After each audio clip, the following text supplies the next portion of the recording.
혹시 이런 경험들 있지 않나 싶습니다. 저렇게 엄마 품에 안겨있는 아기가 너무 귀여워가지고 다가가서 나도 한번 안아주고 싶은 생각이 듭니다. 두 팔을 벌리고 아기를 안아주려고 손을 내밀었는데 아기가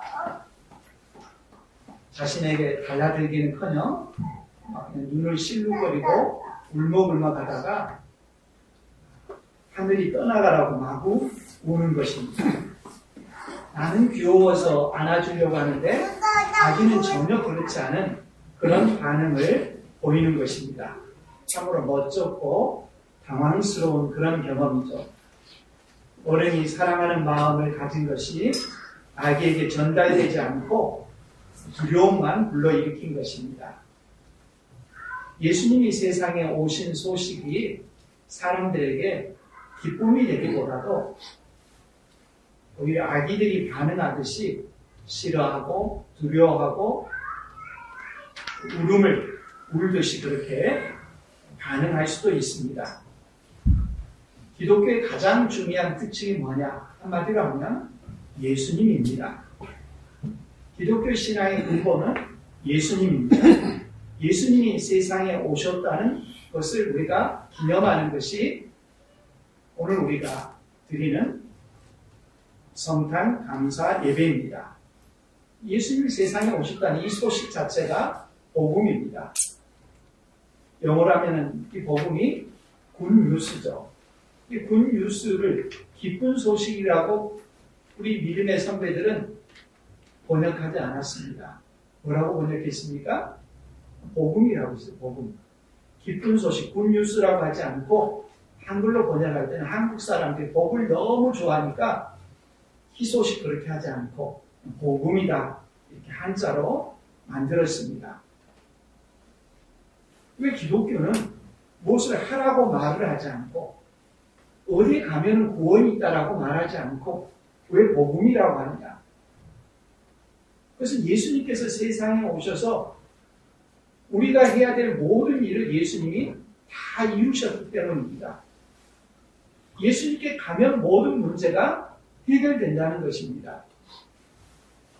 그러니까 우리가 무엇을 하라라고 요구하는 것이 아니라 그냥 복음, 좋은 소식을 전하는 것입니다.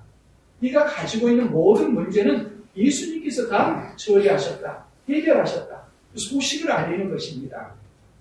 기독교의 핵심은 바로 이 복음, 예수님께서 세상에 오셔서 우리의 죄의 문제를 다 해결해 주셨다는 것입니다. 이것을 기념해서 예수님이 세상에 오신 것을 우리가 기념해서 성탄 예배로 드리게 됩니다. 예수님께서 이렇게 세상에 오셨다는 소식을 처음 들었던 사람들은 어떻게 반응했을까? 오늘 우리가 세 가지 본문을 읽었습니다. 세 본문의 공통된 말씀은 무엇입니까? 여러분 읽으셔서 아시겠지만 무서워하지 말라는 표현이 공통되게 나옵니다. 마태복음의 1장에 나오는 요셉, 누가복음 1장에 나오는 마리아, 2장에 나오는 목자들에게 소식을 전하면서 그들에게 두려워하지 말라, 무서워하지 말라 이렇게 전합니다. 왜 무서워하지 말라고 합니까? 무서워하지 않는데 무서워하지 말라라고 하는 것이 아니라 예수님이 세상에 처음 오셨다는 그 소식을 들었을 때 사람들이 보이는 반응이 무서움이었기 때문에 무서워하지 말라고 하는 것입니다. 예수님의 탄생 소식에 왜 사람들은 무서움으로 반응했을까요? 먼저 간략하게 결론을 말씀드리면 아기 예수를 자기의 태에 베게 된 마리아의 경우에 있어서는 자신의 삶에 갑작스럽게 개입하신 이 하나님의 섭리 조치에 대해서 무서움이 자연스럽게 드는 것입니다. 자신이 계획한 삶, 계획들이 있는데 하나님께서 갑작스럽게 자기의 삶에 개입했을 때 자기가 모든 세웠던 계획들이 와르르 무너지는 것 같은 그런 무서움 찾아드는 것이죠. 왜 요셉은 무서워했을까요? 자신의 약혼자가 어느 날 배가 불러오는 것입니다.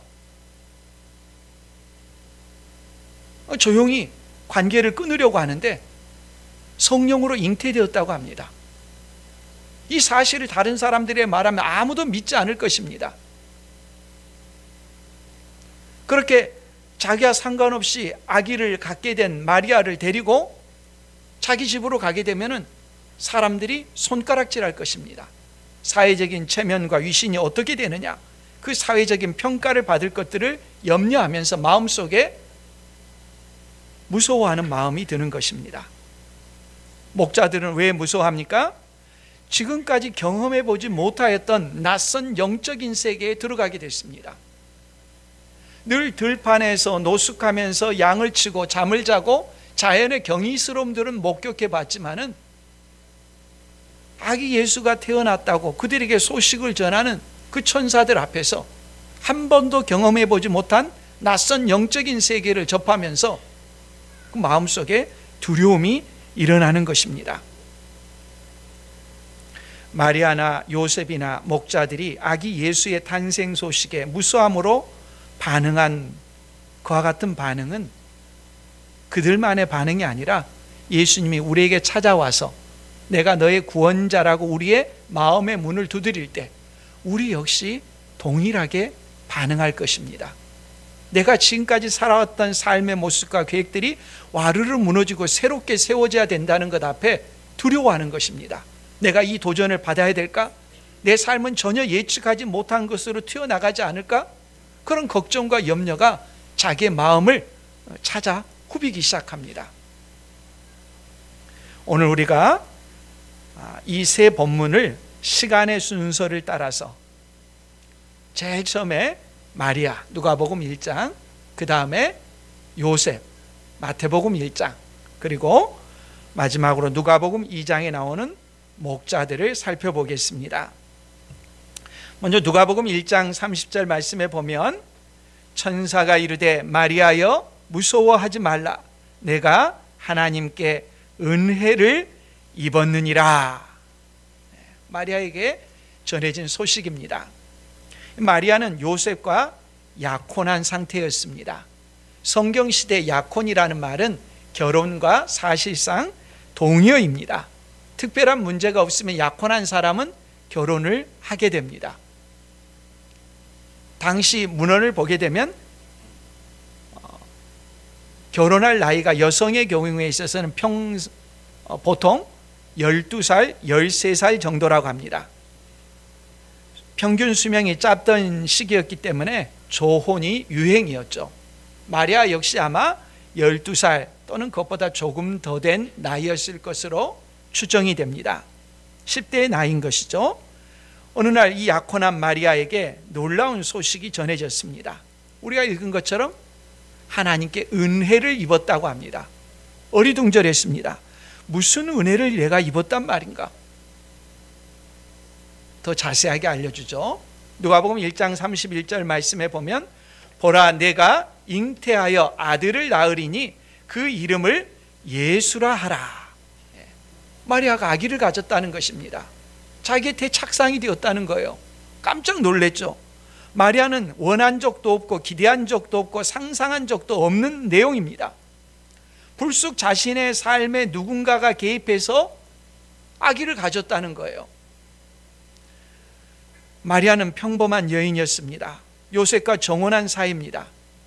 요셉과 결혼해야 됩니다. 그런데 요셉과 전혀 상관없이 아기를 가졌다니 이런 청천벽력 같은 소식이 어디에 있겠습니까? 더구나 이 아이를 가지고 있고 낳을 것인데 그 아기 이름은 예수라고 이름까지 지어줍니다. 마리아는 자신이 아기를 가졌다는 소식에 깜짝 놀라서 자기의 소식을 전해준 분에게 묻습니다. 아니 자신은 어떤 남자도 알지 못하는데 어떻게 아기를 가질 수 있단 말입니까? 어떤 남자와도 관계를 가진 적이 없는데 어떻게 내가 아기를 가질 수 있단 말입니까? 35절 말씀에 천사가 대답하여 이르되 성령이 내게 임하시고 지극히 높으신 이의 능력이 너를 덮으시리니 이러므로 낳으실 바 거룩한 이는 하나님의 아들이라 일컬어지리라. 네가 아기를 가진 것은 어떤 남자가 아기를 준 것이 아니라 성령으로 잉태된 것이고 이 아기는 하나님의 아들이기 때문에 하나님께서 그 아기의 이름을 지어주셨다. 아기의 이름은 예수다라고 말하는 것입니다. 예수님은 성령으로 잉태돼서 우리에게 오신 분입니다. 이걸 일컬어서 흔히 동정녀 탄생이라고 합니다. 모든 사람이 태어난 것과 근본적으로 다릅니다. 모든 사람은 다 어떻게 태어납니까? 남녀의 관계 속에서 자연 생식을 합니다. 이렇게 태어난 모든 인류는 다 어떤 문제가 있습니까? 인류의 조상 아담이 인류의 대표로서 에덴 동산에서 범죄한 그 범죄의 죄책을 다 짊어지고 태어납니다. 모든 사람은 태어날 때부터 죄인입니다. 누가 가르쳐주지 않아도 죄를 본성으로 저지르기 시작합니다. 악한 생각과 악한 행동과 인생을 살아가면서 수많은 범죄의 기회마다 죄를 짓게 됩니다.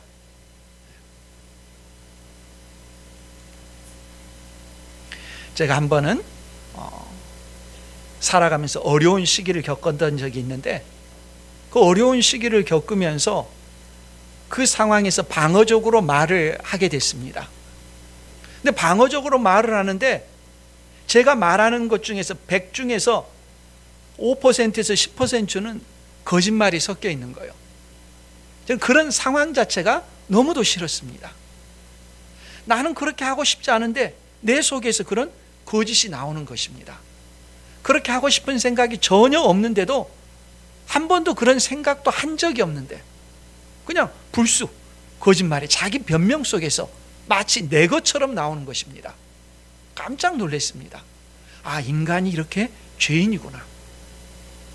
누가 가르쳐주지 않아도 내 속에서 죄가 움크리고 있다가 죄가 나오는 것입니다. 왜 그렇습니까? 아담이 죄인이기 때문에 그 죄의 모습을 그대로 자녀에게 물려주는 것입니다. 이렇게 남녀의 관계 속에서 태어난 모든 사람들은 죄를 안고 태어납니다. 예수님은 그렇게 오시지 않습니다. 예수님은 하나님으로서 사람이 되신 분이신데, 사람의 우리와 같은 모습으로 오시기 위해서 남녀의 관계 속에서 태어나지 않고 마리아의 태만 빌리십니다. 성령께서 마리아의 태에 예수님께서 오시도록 사람의 모든 과정을 태에서부터서 이렇게 형성하게 하시는 것이죠. 아담이 인류의 대표로 죄를 짓고 그 죄가 모든 인류에게 영향을 미치는데, 모든 인류의 대표인 아담이 범죄한 자리를 이제 또 하나의 인류의 대표로서 예수님께서 오시는 것입니다. 범죄한 자로서 아담의 후손으로 오시는 것이 아니라 또 하나의 인류의 대표로서 예수님께서 하나님으로서 사람이 되신 사건이 동정녀 탄생입니다. 어떤 사람들은 성경을 읽으면서 예수님께서 어떤 병자를 고치신 것을 나는 도저히 못 믿겠다, 죽음에서 살아나신 것을 도저히 못 믿겠다, 이 모든 것들은 바로 여기에 달려 있습니다. 예수님은 하나님이 사람이 되신 분이십니다. 우리 죄를 용서하기 위해서, 우리 죄 문제를 해결하기 위해서, 우리의 죄값을 대신 지시고 십자가에 달려 죽으시기 위해서, 하나님의 진노의 형벌을 받고 우리 죄값을 치르기 위해서 사람으로 오신 것입니다. 그러므로 예수님은 우리와 똑같은 사람이지만 동시에 하나님이십니다. 하나님이 사람이 되시는 사건은 동정녀 탄생입니다. 이것은 유일무이한 사건이고 사람 가운데 일어날 수 없는 일입니다. 예수님에 관한 독특한 사건입니다. 동정녀 탄생은 우리가 그 원리와 의미를 깨닫고 알게 된다면 다른 모든 일들에 있어서 거침이 없습니다. 그분은 하나님이십니다. 무리를 걷는 것이 어렵지 않습니다. 세상을 만드신 분, 세상의 자연의 법칙을 만드신 분이 하나님이십니다. 마리아는 그런 모든 내용들을 다 이해하지 못했겠죠. 다만 예수님께서 자신에게 잉태되어 태어나신다는 소식을 들었을 때 그로 인한 반응이 그가 결정을 내려야 될 모든 고려사항이었을 것입니다. 요셉과 가정을 이루려고 하는 한 여인의 소박한 꿈, 그 생각이 깨진다는 것에 모든 생각이 집중되었을 것입니다. 전혀 예상하지 못한 일들이 자신에게 일어난다는 두려움에 사로잡혔습니다. 무서워하는 것은 이상한 일이 아닙니다. 그러면 이런 일들이 자기에게 일어난다고 하는데, 하나님이 자기 태를 빌어 세상에 오신다고 하는데, 그 아기의 이름을 예수라고 지어야 된다고 하는데, 이 소식에 마리아는 어떻게 반응했을까요? 누가복음 1장 37, 38절 말씀에 보면 마리아의 반응이 나옵니다. 대저 하나님의 모든 말씀은 능하지 못하심이 없느니라. 마리아가 이르되 주의 여종이오니 말씀대로 내게 이루어지이다 하매 천사가 떠나가니라. 마리아의 고백입니다. 이 소식을 듣고 하나님은 전능하십니다. 말씀하신 대로 다 이루십니다. 자기 삶 가운데 그대로 이루어지기를 그대로 순종으로 받아들입니다. 하나님의 아들을 잉태하게 되면 어떤 일이 일어날지 전혀 예측할 수 없습니다. 자기의 인생이 어떻게 될지 도무지 알 수 없습니다. 요셉과 정혼한 사이인데 이 정혼은 어떻게 될 것인지 예측하지 못합니다. 자기 한 사람의 미래의 생애가 어떻게 될지 아무것도 알 수 없습니다. 단지 아기를 잉태하고 낳는다는 그 소식, 그로 인해서 어떤 일이 일어날지 도무지 알 수 없지만은 하나님 앞에 믿음으로 고백하고 반응합니다. 우리는 개인주의 시대에 살아가고 있습니다. 개인의 권리 주장에 익숙한 시대입니다. 자기 권리를 잘 주장하는 삶, 그것이 자유로운 삶의 모습이라고 생각합니다. 누군가가 자기의 삶에 개입하는 것을 싫어합니다. 옳은 것을 말해도 권위에 대해서 순복하지 않습니다. 쉽게 반발합니다. 그런 우리들에게 예수님께서 다가와서 우리의 마음의 문을 두드리며 말씀합니다. 내가 너의 삶에 들어가기를 원한다. 마리아에게 동정녀 탄생을 말씀하시듯이 우리의 삶 가운데 예수님께서 찾아오시겠다고 말씀합니다. 마음의 문을 완강하게 닫고 내가 지금까지 생각하고 계획했던 내 인생을 내 계획대로 살아갈 것인가? 아니면 내 삶이 어떻게 될지 모르지만은 예수님께서 내 삶에 들어오도록 내 마음의 문을 열고 초청하고 받아들일 것인가? 예수님을 마음에 모셔드리면 어떤 일이 일어날까? 참으로 두렵지 않습니까? 예수님을 마음에 받아들이는 것은 우리 죄를 용서받는 유일한 길입니다. 생명입니다. 예측밖에 안 좋은 길로 가는 것이 아니라 상상할 수 없는 하나님의 은혜와 복이 기다리는 생명의 길입니다. 두 번째는 마태복음 1장 20절 말씀입니다. 요셉이 꿈 가운데 들었던 소식입니다. 이 일을 생각할 때에 주의 사자가 현몽하여 이르되 다윗의 자손 요셉아 내 아내 마리아 데려오기를 무서워하지 말라. 그에게 잉태된 자는 성령으로 된 것이라. 요셉은 마리아와 정혼한 상태였습니다. 약혼한 상태죠. 어느 날 자기 마리아를 늘 이제 결혼할 날을 기다리면서 사랑의 눈으로 바라볼 것 아닙니까? 조그만 변화에도 익숙하기 마련입니다. 근데 그 마리아의 배가 불러오는 거예요. 경천 동지할 일 아닙니까? 정혼한 상태에서 자신과 상관없이 아기를 가진 것입니다. 요셉은 막 가는 대로 행동하는 사람이 아니었습니다. 혼자 고민했습니다. 다른 남자가 생긴 것인가? 이 일을 어떻게 하지? 혼자 가만히 그 문제를 놓고 씨름했어요. 아마 본문에는 나와 있지 않지만 몇 날을 고민했을 것입니다. 잠을 못 이뤘을 것입니다. 내가 이 여인을 어떻게 해야 되는가? 나와 정혼한 여인인데 나 외에 다른 사람이 있나 보구나. 저렇게 배가 불러오는데 내가 여인을 어떻게 해야 될까? 화가 나서 사회적으로 매장하고 소문을 내고 자기와 상관없는 자기 결백을 주장하는 그런 방식도 있겠죠. 요셉은 그렇게 하지 않았다고 합니다. 망신을 주거나 모욕을 주거나 소란을 일으키지 않고서 이 문제를 해결하는 방식을 생각했습니다. 대단히 성숙한 인격이죠.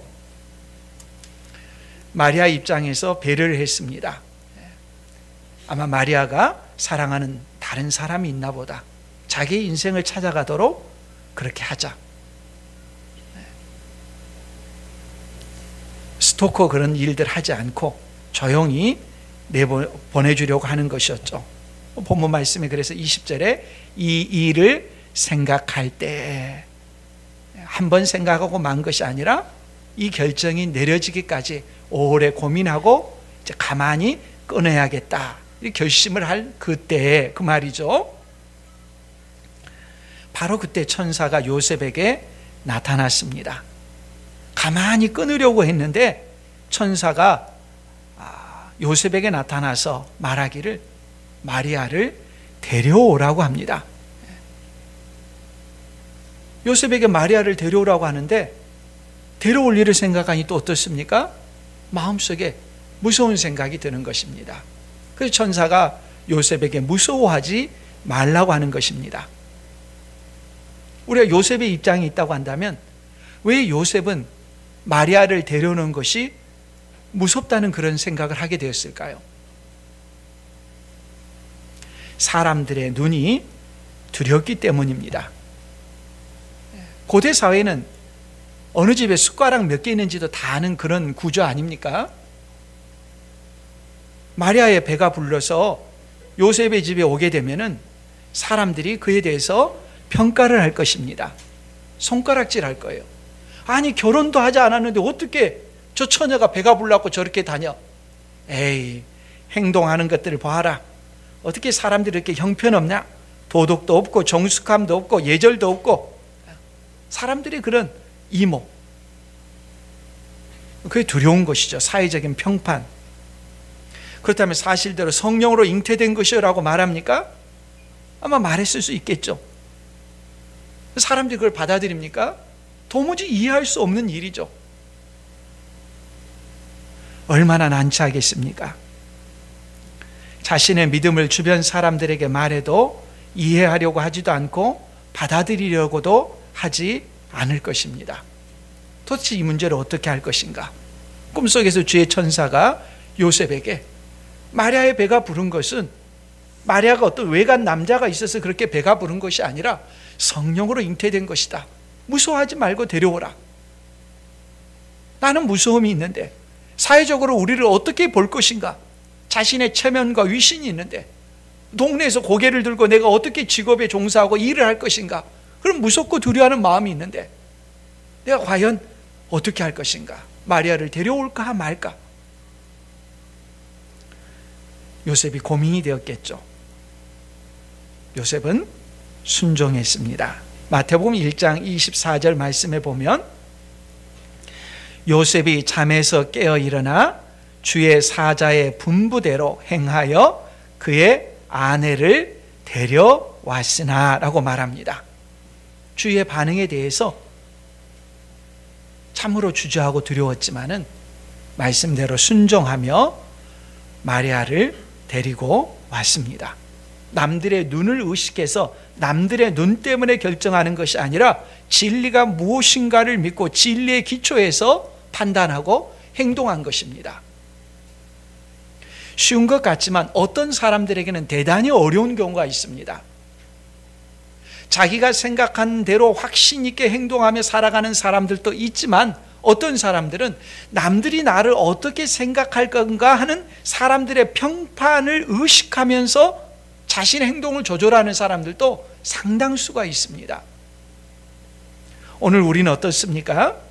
우리가 처음 예수 그리스도를 믿고자 할 때 드는 생각 가운데 하나는 두려워하는 마음, 무서워하는 마음이 아닐까요? 내가 전혀 예수님과 상관없이 살다가 예수 그리스도를 믿게 되면 내 삶의 방식이 달라질 것이라는 것이 분명히 드러날 것입니다. 전에는 토요일 늦게까지 그냥 밖에서 놀고 늦잠 자고 하던 그런 사람이 주일이면 일찍 일어나서 예배당에 갑니다. 예배를 드리러. 전에는 음주 가무를 즐기고 마음껏 자기가 원하는 삶을 살았습니다. 그와 같은 삶을 버린다는 것. 남들의 눈을 의식하게 됩니다. 친구들이, 또 가족들이, 친척들이, 주변 사람들이 자신을 이상하게 생각하거나 혹시나 또는 나를 떠나가지는 않을까, 그런 생각들에 두려워하는 마음이 드는 것입니다. 그런 마음들이 내가 결정을 내리는데 하나의 장애 요소가 될 수 있습니다. 요셉이 주저하는 것처럼 우리도 주저할 수 있습니다. 예수님을 받아들이라고 하는데 내가 과연 예수님을 받아들이면 다른 사람들이 나를 어떻게 생각할까? 사람들의 평판에 의지해서 내가 결정을 내릴 것인가? 아니면 진리의 기초에서 내가 행동을 할 것인가?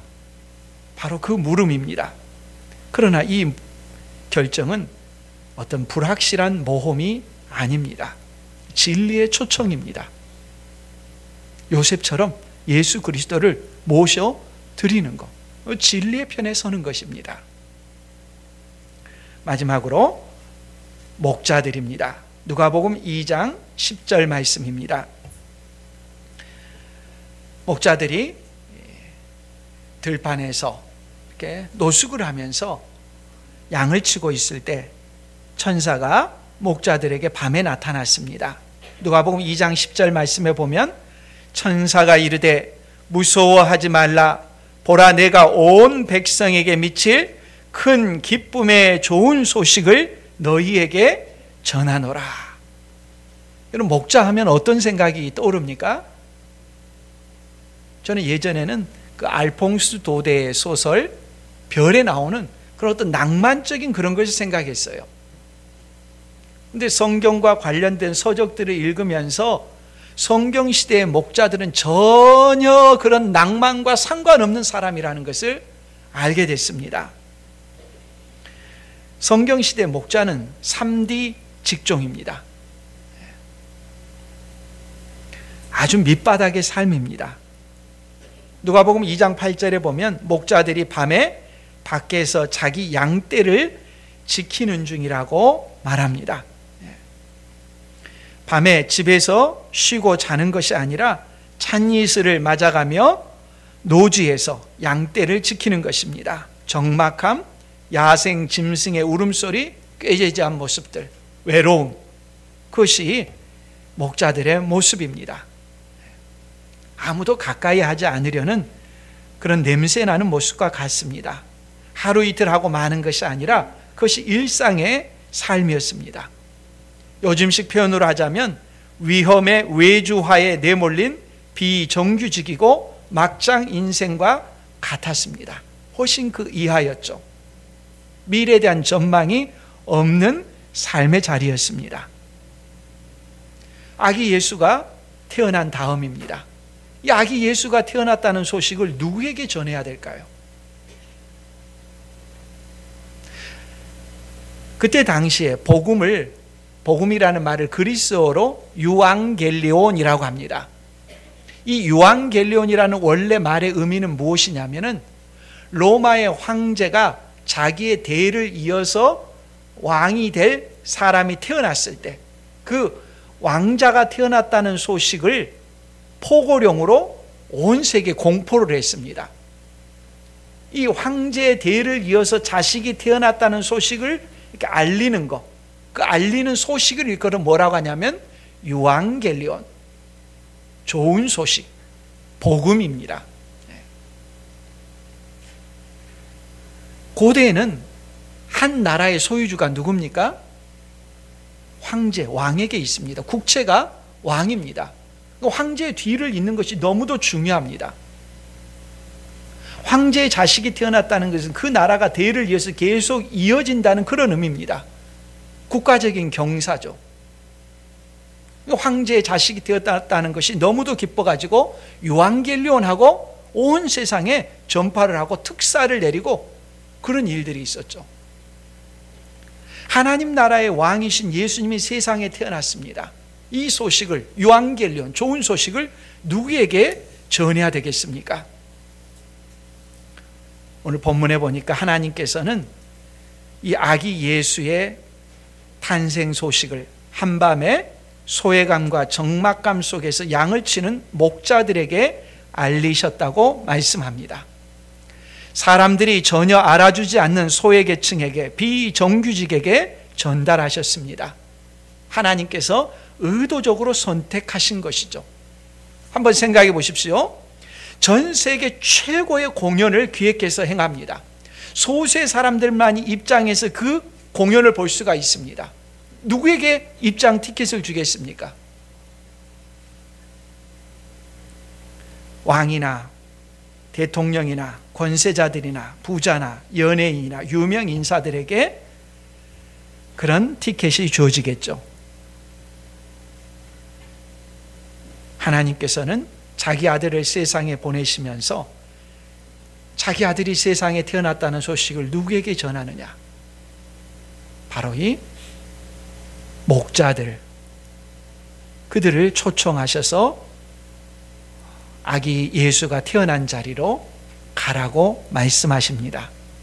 예수님께서 세상에 오신 것은 가난하고 소외된 목자와 같은 이들을 찾아와 구원하고 부르시기 위함이었기 때문입니다. 이 목동들은 평소 느끼고 알던 세계와 전혀 다른 경험을 하게 됐습니다. 늘 자연 속에서 살아가기 때문에 밤에는 그 수많은 별들의 그 휘황찬란함, 별들의 그 떨어지는 그 모습들, 그 기이하고 놀라운 체험, 그런 체험을 하지만은 그것과 전혀 상관없는 그러한 경이감을 느끼게 됐습니다. 영적인 세계에 들어가게 된 거죠. 천사들이 목자에게 와서 소식을 전해줬습니다. 11절 말씀해 보면, 오늘 다윗의 동네에 너희를 위하여 구주가 나셨으니 곧 그리스도 주시니라. 다윗의 동네는 베들레헴을 말합니다. 다윗이 베들레헴에 출생했기 때문에요. 그 베들레헴에 구주가 나셨다는 것입니다. 그 구주는 너희를 위한 구주다, 너희를 구원하기 위한 주다는 것입니다. 그러면서 너희가 가서 강보에 쌓여 구유에 누워 있는 아기를 보리니 이것이 너희에게 표적이니라 하더니, 자신들을 구원할 표적인데 그 표적이 뭐냐? 강보에 쌓여 누워 있는, 말 구유에 누워 있는 그 아기가 표적이랍니다. 이런 표적이 어디에 있겠습니까? 밖에 나가면은 랜드마크가 금방 눈에 띕니다. 어디입니까? 잠실타워죠. 잠실타워를 딱 보면 아, 저기가 잠실이구나. 높은 건물을 보면서 금방 구별할 수가 있습니다. 우리를 구원할 표적이 뭐냐? 그 구원할 표적이 아기 예수라는 것입니다. 높이 솟아있는 마천루, 성공한 인생의 표징 같은 것들, 그런 걸 보면 우리를 구원할 어떤 힘과 권세가 있다는 것을 그래도 마음속에 좀 느낄 만한데, 하나님께서 우리의 구원자로 보내주신 그 구원의 표지가 아기 예수라고 하는 말에 얼마나 콧방귀를 뀌기 쉽겠습니까? 세상에 강한 용사나 군인이나 왕이나 권력자나 부자가 아니라, 하늘에 반짝이는 수많은 별들이나 자연의 웅대함이 아니라 다른 사람의 보호의 손길하에 커야 되는 그 아기 예수가 구원이라는 것입니다. 그 구유에 누워있는 작은 아기가 우리를 위해서 세상에 오신 분이고, 우리의 죄를 대신 지실 구원자 예수라는 그 소식 앞에서 어떻게 반응해야 됩니까? 내 이성으로는 받아들이지 않고, 받아들이기 어렵고, 내가 경험하고 알고 있는 지식으로는 도무지 분간할 수 없고, 이런 영적인 지식 앞에서, 이런 전달 앞에서 내가 도대체 어떻게 반응할 것인가? 어떻게 해야 됩니까? 그 아기 예수가 구원자임을 믿고 반응해야 됩니까? 아니면 다른 길을 찾아야 됩니까? 세상에 있는 많은 사람들은 예수 그리스도를 구원자로 믿기보다도 자기 힘과 능력을 믿겠다고 합니다. 심지어 어떤 사람은 자기 주먹을 믿겠다고 합니다. 우리는 어떻습니까? 자신의 젊음을 믿어야 합니까? 금방 지나갑니다. 신성일시 보니까 금방 지나가는 것 알겠더라고요. 자기의 부를 믿어야 됩니까? 부한 자도 시간이 지나면 세월 앞에 장사 없이 이 세상을 끝마쳐야 됩니다. 권력을 믿어야 됩니까? 아무리 큰 권력자도 몇 년 지나지 않아서 금방 인기는 하락하고 사람들의 지탄을 받기 시작합니다. 무엇이 우리의 구원의 길입니까? 오직 예수 그리스도밖에 우리의 구원의 길은 없습니다. 우리 죄가 해결될 수 있는 유일한 길은 오직 예수 그리스도뿐입니다. 이 소식 앞에서 목자들은 이제 판단하고 선택해야 했습니다. 목자들은 자신들이 초청을 받은 것이 너무도 낯설고 두려웠습니다. 이런 대접을 받은 적이 없습니다. 하나님께서 자기에게 소식을 전해서 특사를 보내서 하나님께서 보신 구원자가 태어났다고 영접하라고 하는데 자기 같은 사람들을 기억하고 오셔서 구원의 길을 제공해주는 전혀 기대하지 않았던 이 낯선 만남, 이 영적인 세계에 들어가는 것에 대해서 두려웠습니다. 어떻게 해야 됩니까?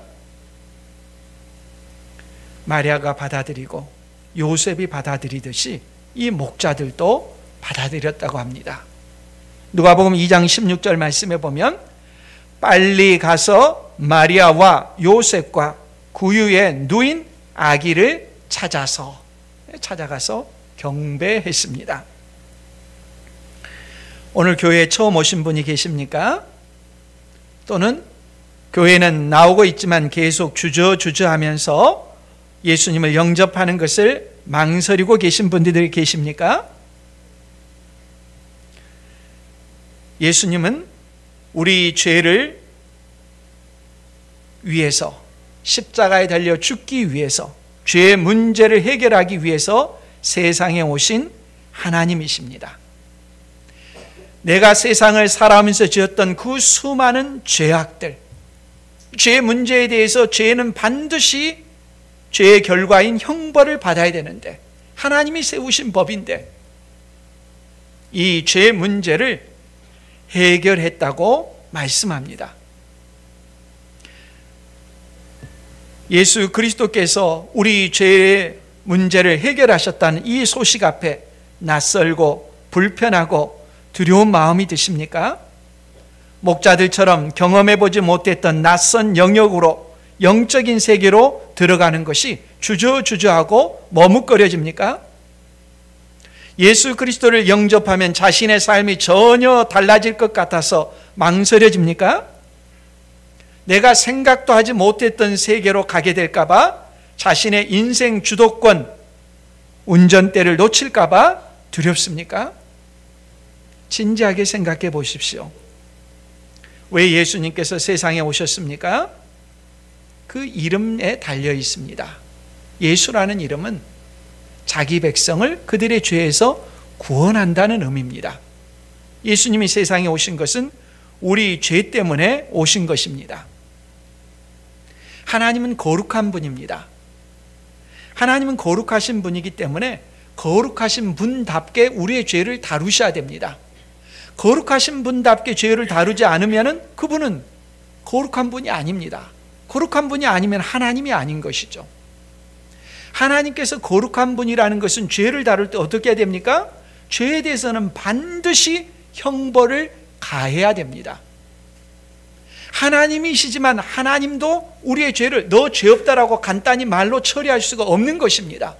그분의 거룩하신 성품답게 죄를 다뤄야 됩니다. 우리는 죄인입니다. 죄의 형벌을 받는 것은 영원한 지옥의 심판이고 형벌입니다. 우리가 세상에서 죽음으로 끝나는 것이 아니라 죽음 이후에 영원한 지옥의 형벌이 있습니다. 우리의 죄값을 치르는 것입니다. 이 문제를 어떻게 해결합니까? 우리가 아무리 선을 행하고 아무리 도덕적인 삶을 살더라도 우리의 죄값을 다 치를 수가 없습니다. 이 문제를 대신하기 위해서, 해결하기 위해서 하나님께서 예수님을 세상에 보내신 것이죠. 아담이 지은 죄로 모든 사람이 다 죄인이 된 것처럼 아담의 자리에 두 번째 아담을 보내셨습니다. 두 번째 아담, 인류의 대표로 오신 분이 예수님이죠.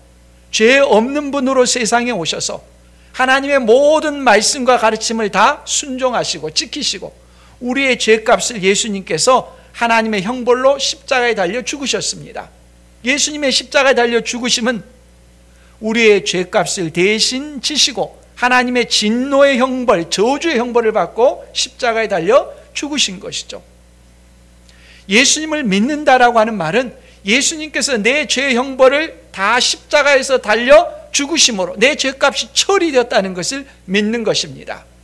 예수님을 내가 받아들인다는 것은 이 모든 일이 십자가에서 일어났다, 그 예수님을 내 마음에 초청하는 것이고 예수님과 연합되는 것입니다. 아담에게 있었던 그 모든 죄가 내 것이 되었던 것처럼, 아담과 연합되었던 것처럼 이제 내가 예수님을 믿게 되면, 예수님을 영접하게 되면 나는 예수님과 연합된 존재가 됩니다. 내 죄값은 다 십자가에서 처리되었고 나는 하나님의 자녀가 되는 것이고 내 죄값은 다 처리되었기 때문에 이 세상에서 죽지만 영원한 생명을 누리는 하나님의 자녀가 된다는 것입니다. 이 소식을 일컬어서 복음이라고 합니다. 복된 소식입니다. 내가 무엇을 행하는 것이 아니라 예수님이 다 행하셨다는 그 복된 소식, 그 기쁜 소식, 예수님이 이 일을 위해서 세상에 오셨다, 이 소식을 전하는 것이 성탄의 의미인 것입니다. 두려워하지 말고 믿음으로 복음을 받아들이고 예수 그리스도를 받아들이고 영원한 생명을 누리는 우리 모두가 될 수 있기를 바랍니다.